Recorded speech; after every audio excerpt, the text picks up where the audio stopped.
The figure in the oak. I was 11 years old the summer my dad built the treehouse in our backyard oak. It was nothing fancy, just a wooden platform, 4 walls, and a trapdoor you had to pull up behind you. But to me, it was everything. I slept up there almost every night from June through August. The first time I noticed something wrong was mid-July. I'd woken up around 3 a.m. to a sound I can only describe as careful. Not wind, not an animal. The sound something makes when it's trying not to be heard. Like slow, deliberate weight, shifting from foot to foot on the boards beneath me. I told myself it was a raccoon. I lay there perfectly still, holding my flashlight but not turning it on. The sound stopped. I eventually fell back asleep. It happened again the next night, and the one after that. On the 4th night, I finally turned on the flashlight and aimed it at the trapdoor. It was closed, locked from my side.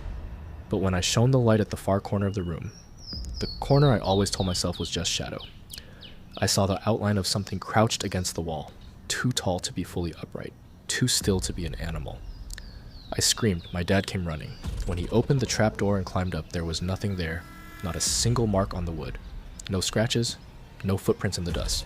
But the following morning, I found the old baby monitor my parents had stored in the shed, the kind with a small camera, sitting in the corner of the treehouse, facing my sleeping bag, its red recording light blinking. We had not put it there. We had not used it in years. To this day, my parents have no explanation for it. We never found the receiver it was transmitting to. I never slept up there again. What scratched back?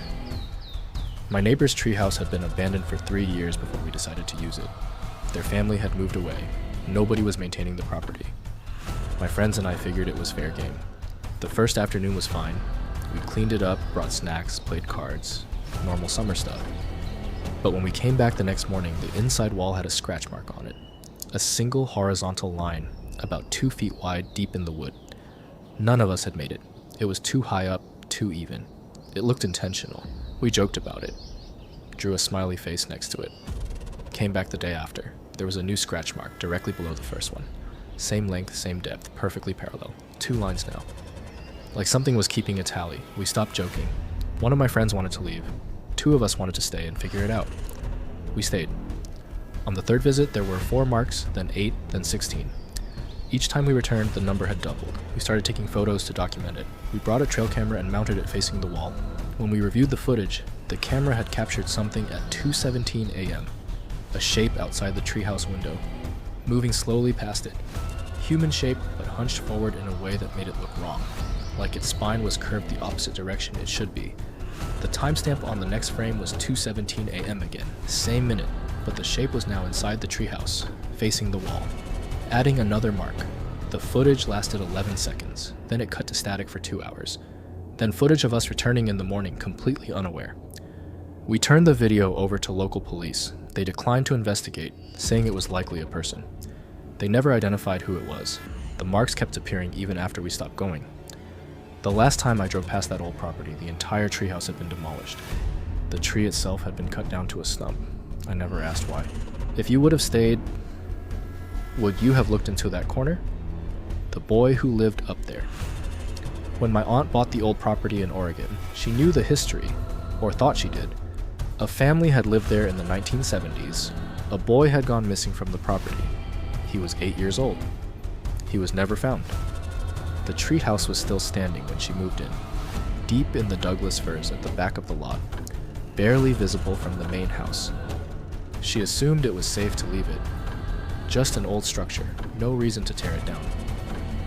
Her daughter, my cousin who was 9 at the time, found the treehouse on her 2nd day at the property. She came inside that evening and told my aunt she'd made a new friend. His name was Daniel. He lived in the treehouse. He didn't want to come down because he said the thing that lived under the roots would follow him inside. My aunt assumed it was an imaginary friend. She smiled and nodded. The name Daniel only hit her later that night when she was going through the property disclosure documents and found a handwritten note about the missing child. The boy who had disappeared in 1974. His name had been Daniel. She went out to the treehouse the next morning alone. Inside, she found a small metal tin wedged under a loose board. Inside the tin was a child's drawing. A house, a tree, a figure standing at the base of the tree looking up. And beneath the figure, in a child's handwriting, "Don't come down. It follows footsteps." The drawing was dated August 1974. 2 weeks before Daniel's disappearance was reported, my aunt tore the treehouse down that same week. My cousin cried for 3 days. When she finally stopped, she said Daniel had told her goodbye and that he was going somewhere warmer now.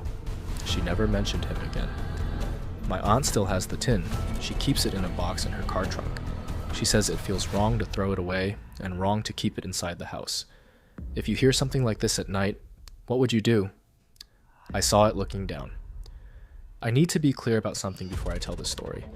I am a 34-year-old adult. I work in finance. I do not believe in the supernatural. I'm telling this story because I cannot explain it and I'm tired of carrying it. 2 years ago, I was visiting my parents at their home in upstate New York. The treehouse my brother and I had built as kids was still standing in the backyard. My kids, ages 6 and 8, had wanted to play in it. I said fine. I sat on the porch and watched them climb up. They were up there for maybe 20 minutes. Normal sounds.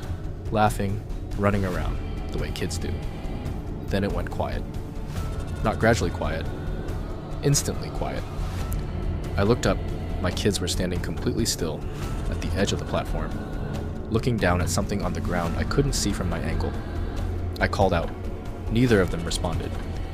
I walked across the yard. When I got close enough to see beneath the treehouse, there was nothing there, nothing under it, just grass.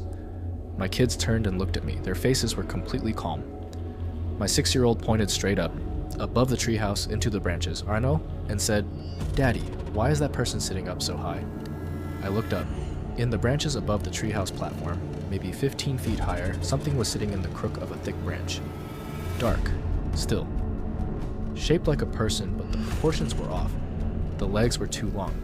The head was tilted down toward us at an angle that should have required it to be hanging upside down. I grabbed both my kids and walked. Did not run, because I was afraid running would trigger something, back to the house. I did not look back. When my dad came outside to check what was wrong, he looked up at the tree. He was quiet for a long time.